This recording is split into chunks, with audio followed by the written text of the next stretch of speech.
The clock ticked down. I don't know why I always say the clock's down, but when the clock ticks down or clicks down, uh, we are back here at the place. In the meantime, I can check if everything goes well on Facebook. You know, that's where I'm live too. Oh, we have about 9 seconds, and then we're right there.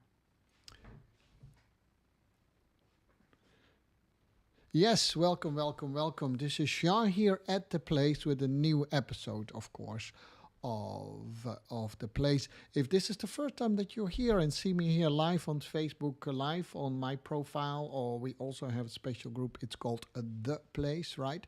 Then The Place, yes. But this is the first time, then you don't know what this is. And it is, I always call it, it's just the place for more connection and more answers. And we here every Tuesday on Facebook and YouTube live every week at 12 o'clock.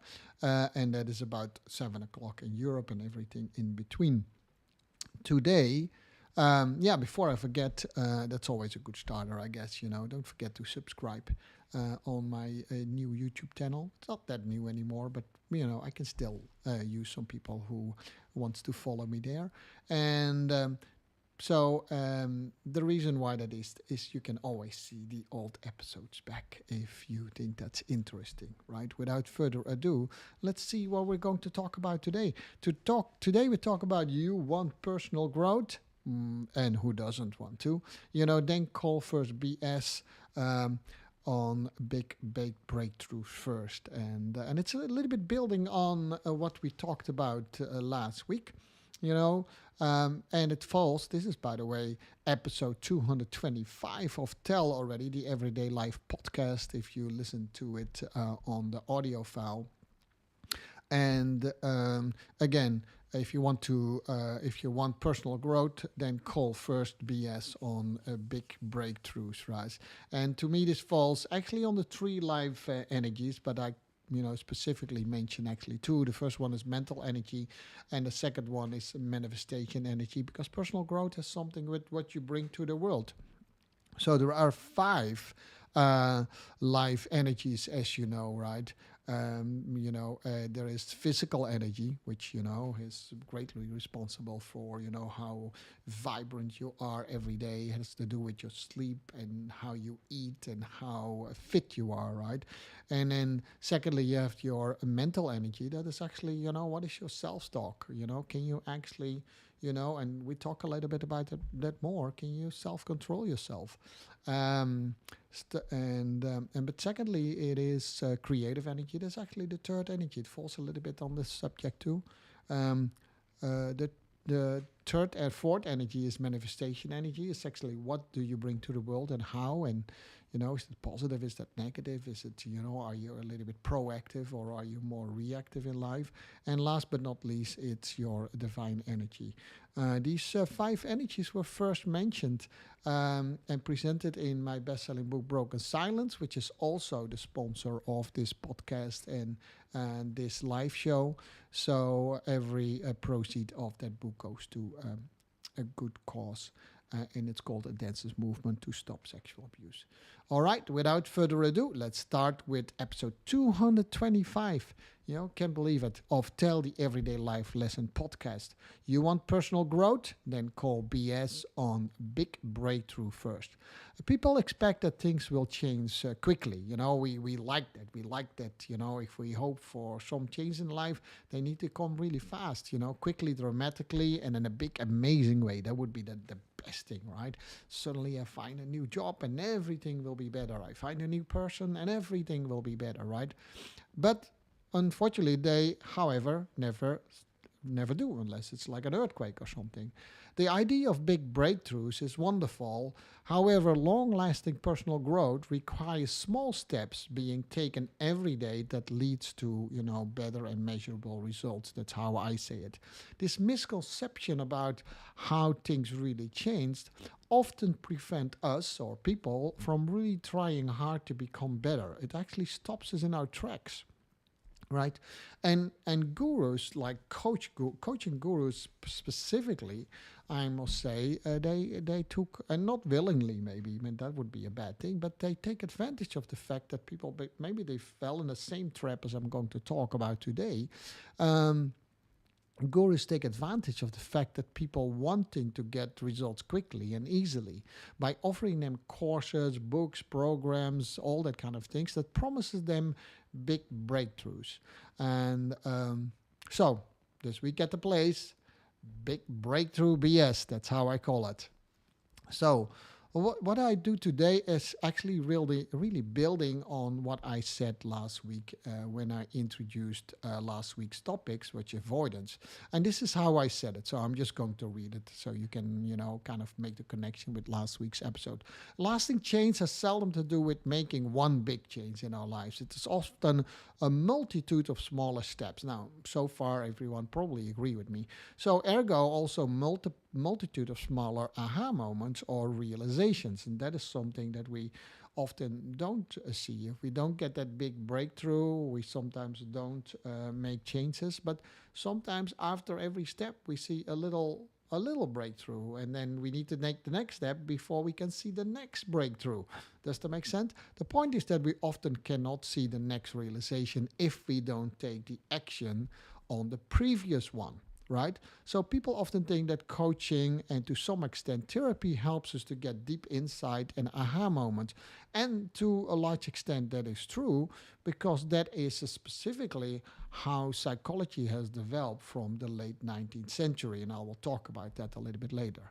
If you follow how coaching is sold today, most of the time, then it delivers you a breakthrough moment, right? The big webinars and the big coaches coming on stage. And it's not that they're all about that. It's really how they try to get you. And probably I've been a little bit the same too. But we get this breakthrough, we follow this 2 days webinar, and like, oh my gosh, I'm so now on fire. I know exactly what to do now. But it 99% of the people stop right there. And then we talk a little bit, why is that, right? So if you follow how coaching is sold, that it delivers you a breakthrough moment, I just said that. And since we often pay thousands of dollars to coaching and therapy, we either say that we had some breakthroughs, even if it's not true, or we believe that it still will come. Because, the one thing that we don't want, specifically if you're an entrepreneur and you made some investment, you want to defend your investment. We do that all the time, by the way. That's another topic maybe I can talk about, why we defend our maybe not so much mistakes for long, but things that didn't go so well, because we don't want to be wrong, right? Our brains are wired to not be wrong, right? We don't want to be wrong. And sometimes I'm really going off a tangent, but I think you're used to it if you follow Shaman. So really, sometimes that fear of being wrong becomes so big that we don't take any decisions anymore. Or if we take wrong decisions, then we defend it so often, right? We become very defensive. You see that in arguments very often, and, to be honest, nothing is strange for me in these things either. Yeah, we defend our choices, and sometimes it's a good thing, but we always have to be a little bit careful, if that helps or not. Okay, anyhow, that was completely on a side note here. We all want to defend otherwise our wise decision. If it comes to big changes in our lives, we often think there is some sort of a miracle or a secret that we don't know yet, and we strive to find it and then even invest to find that one that might change everything. And we loved it, like big Hollywood stories. We love the Hollywood stories where someone goes on a journey and then suddenly had this epiphany or this breakthrough, and then he becomes the savior of the day or something like that. We love those stories. And those stories are really good to tell, because there's something like really boring as that. Can you imagine that Bilbo Baggins, I like the stories of Lord of the Rings, would go out of the house, and the story goes as follows. The real story goes, I'm going on an adventure, and then he makes all these big breakthroughs and stuff like that he can become the hero. Well, the story would be completely boring if Bilbo Baggins just say, one day he just take 2 steps out of the house, and the next day he takes 5 steps out of the house, and then he starts to prepare really well, and it takes about 4 hours before he actually goes and stuff like that. So that would be really a boring movie, but would be a little bit more realistic to life if you see that change actually always, most of the time, actually happens gradually, and there will be spikes in change, and we talk about that in another show as well. So Hollywood hero stories are we like that, and we love them actually, and especially I'm a big movie buff. The reality is most of the time much different, right? And that's where I ended up last week, and so I would like to continue instead of going to avoidance. I would like to continue a little bit. I had some questions about that because people love breakthroughs and they don't understand why I said that, right? We all have the urge to self improve. We all want to self improve. If you think about it, I mean, it's simply in human nature. If we grow older, it sometimes feels it's not there anymore, but it's easy to actually, to arouse that again, so that people want to self improve. But if you think about the first part of your life, and depends a little bit, how old you are, that could be your whole life. If you're like 20 years old or something, then that's still your whole life.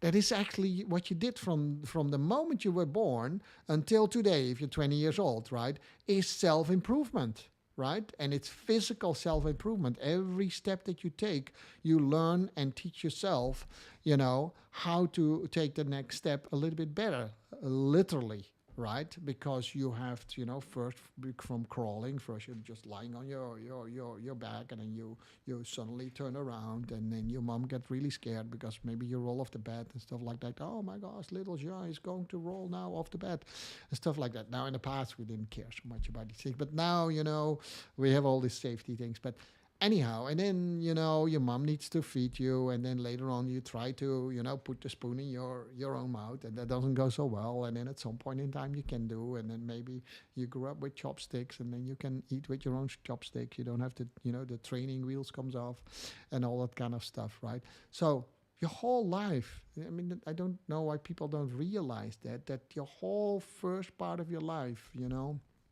is literally dedicated every day to self-improvement. It is literally in us. It's human nature, right? So that spirit becomes a little bit weaker when we grow older. That's another thing. We can talk about it too. But there's almost nothing more popular, in this world than self-help and self-development and self-growth. And I'm in the business of self-help, but maybe a little bit more serious part of that. But and I'll mention that in a moment too. And actually, I should know because I wrote a book, and that book actually became #1 best-selling book in international best-selling book in 7 self-help categories. So go figure, right? So if it comes to business, it's even more true. Every year or every quarter, if you're in American business, right, we talk about how can we do better than last year. We never do how can we do worse than last year. We always talk how we can do better. So self-improvement, improvement is human nature. So, and this is what I talked about last week. We all want to have these breakthroughs and epiphanies and aha moments, stroke of geniuses, and divine intervention so that we can suddenly spike that improvement, right? Spike that change and spike that growth. And then suddenly we see it. That's what we like. So that we can make, instead of a small step forward, that we can make big leaps forward. Now, sometimes you have to make a big leap forward, and that's absolutely true. But most of the time, we need to make small step forward. Since we believe that there will be a breakthrough for all of us, we keep investing in the search for them. So, because everyone is talking about these breakthroughs, if you didn't have them yet, then we keep investing them. But it's getting worse, actually. There are a lot of people who already had many breakthroughs. They went through a Tony Robbins conference and they had their breakthrough already, right? But they go to the next one again to get that same feeling, that excitement, like, oh my gosh, I had this breakthrough again, right? And now here is, of course, what Tony Robbins is actually famous for, is that he said, there is no decision. It's completely meaningless if you don't follow it up with massive amount of action. Well, okay, I paraphrase it a little bit because that's the way how I like to say it. But you get the point, right? I'm not saying that, gurus like Tony Robbins always only stick with the breakthroughs. I'm just saying it's also a little bit up on us that we like that feeling how the audience is aroused and how we get these breakthroughs. But then what? Right? Then what? That's the most important question. The breakthrough is absolutely not the question. And here is where I think it goes wrong. We often think that the breakthrough is the starting point of something really big and good. And that is actually BS. That actually doesn't work. So don't hang up, as I always say, just stay with me. And then if you don't agree with me or you believe something else, that's totally fine, right? But let's stay together. By the way, if you just want to, let me know that you're listening. And I think I have the chat open here so that you can send me. Let me do that in the meantime also to see if there are some people who are replying with me here on Facebook or what have you not. But anyhow, drop me a message. I hope I see it. I'm not sure if I have that open. I'm doing the show by myself lately, so it's a little bit hard to manage all that technology. Anyhow, but there are voices also from, and since we believe that there will be a breakthrough for all of us, we keep investing them in the search for them. We buy even more courses, we attend more seminars or webinars or what are they called right now, and we are pushed towards, we are pushed forward by quotes like "success is just around the corner," and I believe for some part that is true, but it also kind of dilutes us. It doesn't keep us focused on what needs to be done, and I'm going to talk about that. I'm becoming a little bit more serious, I guess, lately about what coaching truly is about. So there are voices, not only my voice, but also from psychological researchers that speak up that that what we know and assume about self-improvement is completely wrong. Well, maybe not completely, but I like to just be a little bit more tough on it. So bear with me a little bit. Like self-help emerged in the late 19th century. So psychologists, Freud, Jung, Adler, so maybe the grandfathers of modern psychology, or modern is actually already not so modern anymore, but they're at least founders of what we now know as psychology. When the idea that by talking and thinking about ourselves and our past, we can make meaningful changes to who we will become in the future. Now, I say it myself, you need to know where you are, right, to know how to go where you want to go, right? I didn't say you need to always know where you come from. That's not always important, right? In some cases it is, but it's not always important, and that is radically different, right? You can make a decision today to take a different direction. It has nothing to do where you're coming from, but it has everything to do where you are today. So the unfortunate truth is that there is actually hardly research evidence, that how we grew up has a causal effect on our adult personality. Does that make sense? That was shocking, man. When you see that maybe for the first time, you hear first time, that cannot be true, Jean. It has to be. It has to be. I say on your personality. Look at the different personalities of siblings who grew up in the same family. I have 6 brothers. 6 brothers and sisters, 3 brothers and 3 sisters, and we are with 7 at home, and we are all.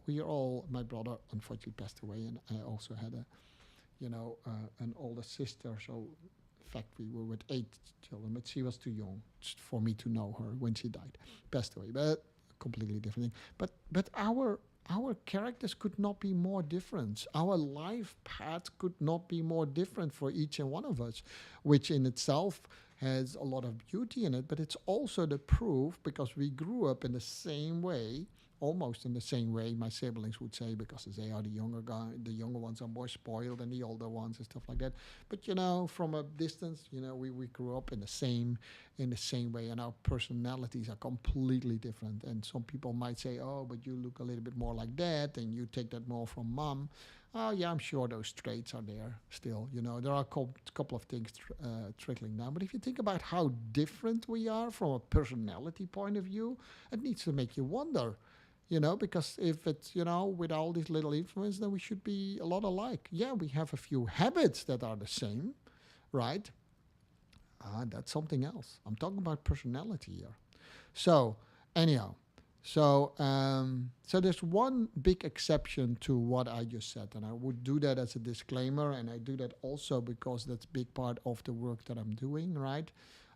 If you've been through severe childhood trauma, or you were hugely what we say underfed or had malnutrition, then that has a huge influence how your personality has changed over the due course of your childhood.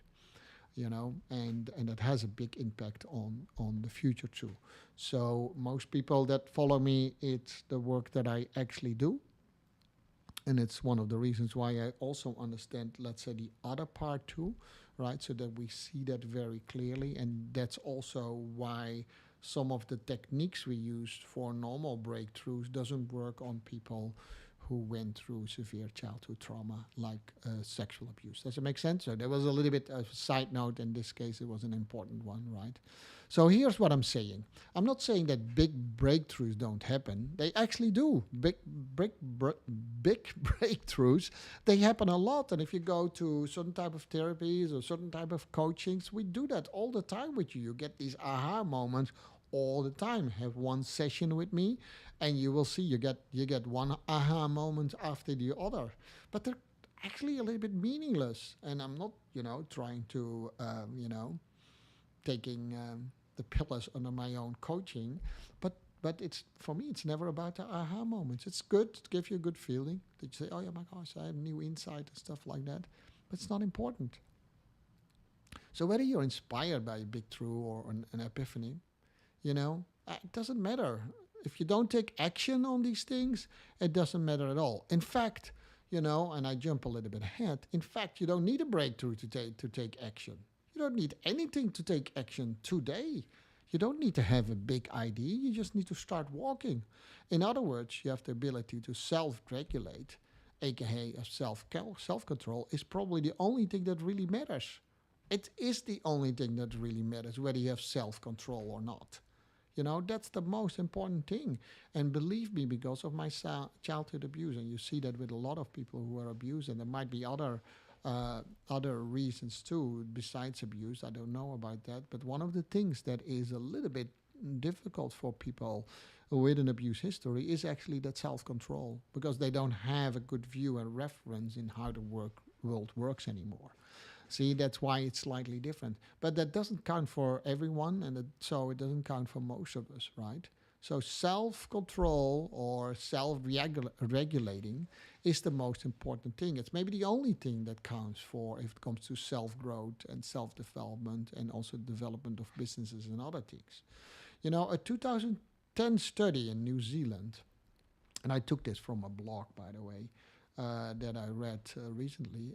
So it's not a small study. It's not just a bunch of psychologists who talk to each other. No, this was a study done among over 1,000 kids, and they followed them for 30 years, and they divided the group in high score, low score, if it comes to self-control or self-regulating abilities, right? And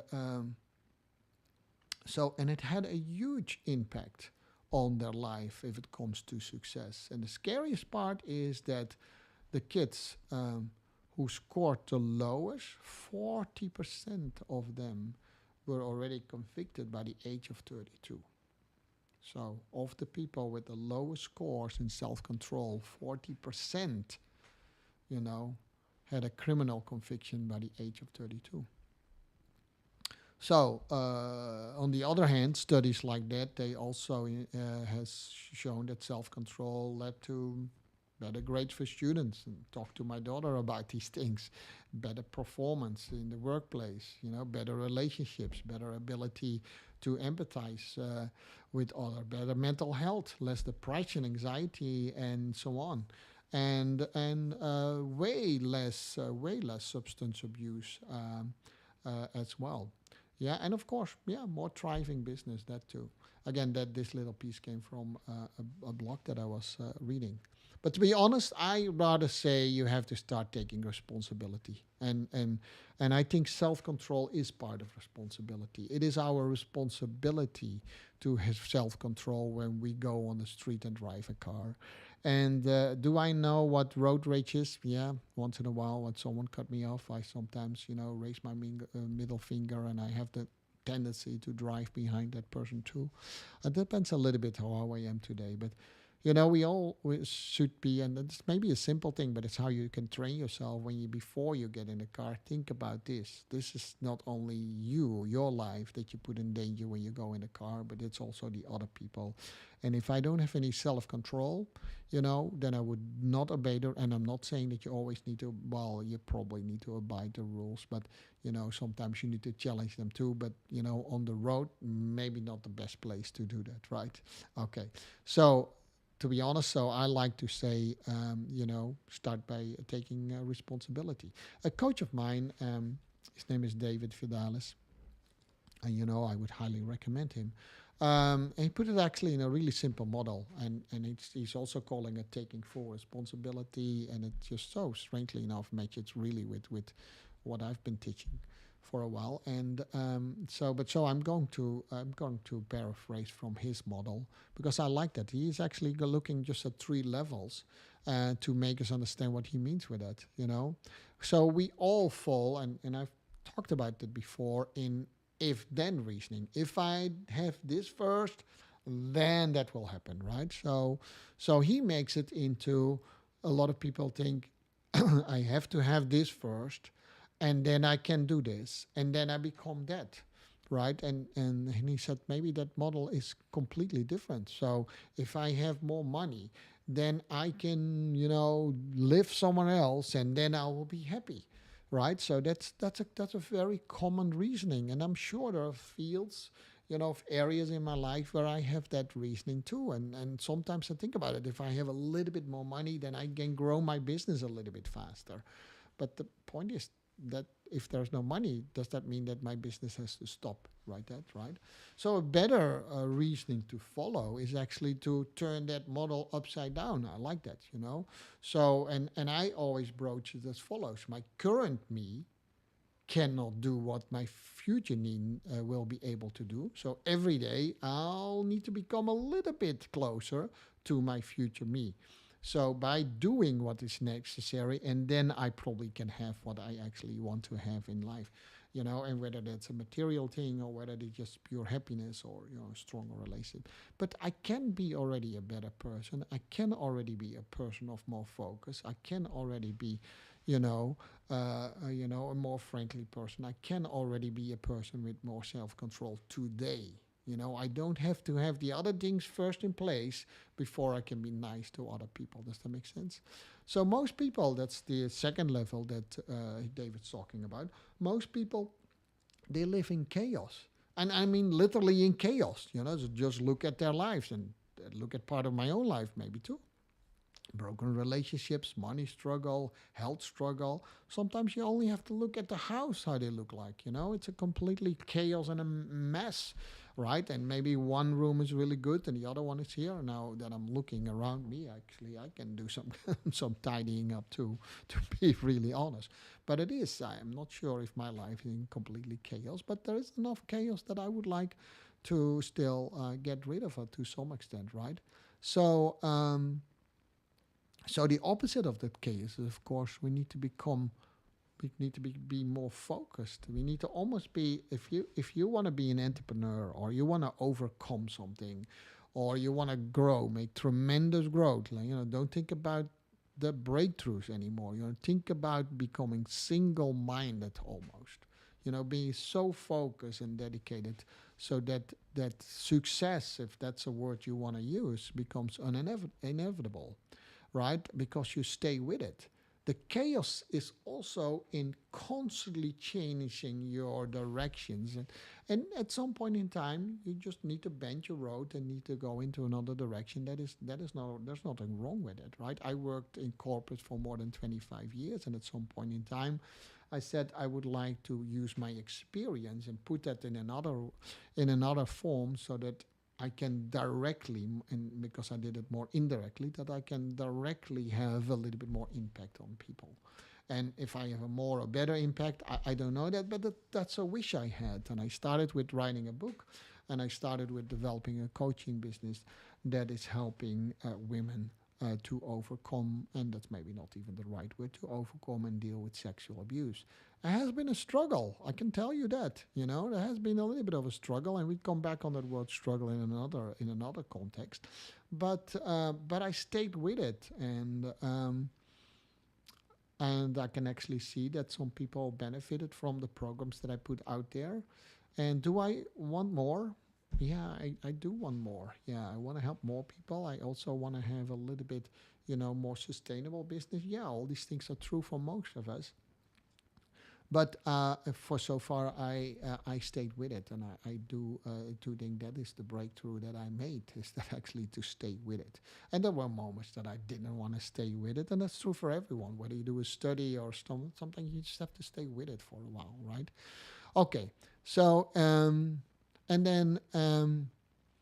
then you have so there is no wrong or right idea. That's what I want to say. It or David says there's actually no wrong or right strategy to advise you if it comes to being an entrepreneur. It's actually staying with that with one strategy and follow through on it until you have really evidence that you did it well and it doesn't work, right? But very often we start to get doubts, after sometimes only a week trying, after halfway in the book, we already have a judgment over it. After, I don't know, maybe 2 months in a relationship, and all these things happen, right? So you can fill in where that actually applies to you. So there's either you stick it or you don't, and that makes the difference, right? And then the last level we talk about is, are you making excuses, or, are you truly driving for results? And we all make excuses, and it could be, an excuse that comes from, some false belief that you have, like I'm too old, this has happened to me in the past. Let's come back on that. And there's only a few cases where that is really true, and we have to take that on slightly different. It's not even that much different, to be honest, but slightly different because of the abuse that you've been through. But most of us don't. So don't make the things that you had in the past worse or better. Just deal with it and figure it out. It's not always that easy. I'm not saying that at all. But do we make excuses? Can you say, hey, I'm too tall, too short, I'm too Asian, I am too old, I'm too young, I'm too bald, I am too whatever it is, whatever excuse we have. We have so much to do. I've tried this already. You fill in the blanks, right? If you do that, if you have that kind of self-talk to yourself, which is why I call out the mental energy, I'm not judging you over it, but I'm just saying we can do something about it. So, and then we can focus on really driving for success. Does that make any sense? So, more breakthroughs won't help you at all. And you can look for, because therapy, a certain type of coaching, certain type of therapy, I'm not saying everyone, they give you more breakthroughs, they give you more aha moments, and we certainly get a really good feeling from it. But they don't always help you to push forward. Taking responsibility and strengthening our self-control definitely will. That's actually my message of today. If you want to know more about it, about how to put it in a model that actually can help you, or if you were affected by abuse, just send me a personal message, and I will reach out to you. We maybe jump on a quick call and see if I can help you further on that path of growth. This was Shah with another topic of the place. Today's topic was called, do you remember it? Yeah, calling out BS on the breakthroughs, or the BS breakthrough show. Oh, yeah. So don't forget actually to subscribe on my YouTube channel. That would be a great honor if you do. And I hope to see you back next time with another episode. And next time is next week with another episode of The Place every Tuesday, 12 o'clock. If you want to jump with me on Zoom for the after party, then you can do that, of course, too. If you don't have the link, then just send me a quick message, and I'll put it here in Facebook or wherever you are sending that from, so that you can jump with me on Zoom and we can talk a little bit of how you can maybe improve your self-control or truly look for self-growth, whatever it is. Right? All right. This was Sean. Bye bye.